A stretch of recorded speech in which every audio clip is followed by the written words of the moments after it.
علی رضی اللہ عنہ کہتے ہیں کہ نبی اکرم صلی اللہ علیہ وسلم نے عرفات میں قیام کیا، پھر سورج ڈوبنے پر آپ مزدلفہ تشریف لائے، مغرب اور عشاء قصر کر کے آپ نے ایک ساتھ پڑھائیں، صبح کے وقت آپ مزدلفہ کی پہاڑی قضاء میں آ کر ٹھہرے، پھر آپ وادی محصر میں واپس پہنچے جو منا اور مزدلفہ کے درمیان ہے، پھر آپ نے فضل بن عباس رضی اللہ عنہ کو اونٹنی پر پیچھے بٹھایا، جمرہ آئے اور پھر منحر یعنی قربانی کی جگہ آئے۔ اتنے میں قبیلہ خثعم کی ایک نوجوان عورت نے آپ سے مسئلہ پوچھا، اس نے کہا کہ میرے والد بوڑھے ہو چکے ہیں، ان پر اللہ کا فریضہ حج واجب ہو چکا ہے، کیا میں ان کی طرف سے حج کر لوں تو کافی ہوگا؟ آپ صلی اللہ علیہ وسلم نے فرمایا ہاں، اپنے باپ کی طرف سے حج کر لے۔ علی رضی اللہ عنہ کہتے ہیں کہ آپ صلی اللہ علیہ وسلم نے فضل کی گردن کو دوسری طرف پھیر دیا، اس پر آپ سے عباس رضی اللہ عنہ نے پوچھا کہ اللہ کے رسول آپ نے اپنے چچا زاد بھائی کی گردن کو کیوں پھیرا؟ تو آپ صلی اللہ علیہ وسلم نے فرمایا میں نے دیکھا کہ لڑکا اور لڑکی دونوں جوان ہیں، تو میں ان دونوں کے سلسلے میں شیطان کے فتنے سے بے خوف نہیں رہا۔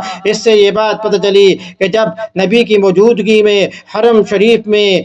نظروں کی حفاظت اتنی زیادہ ضروری ہے تو پھر عام حالات میں نظروں کی حفاظت کتنی زیادہ ضروری ہوگی۔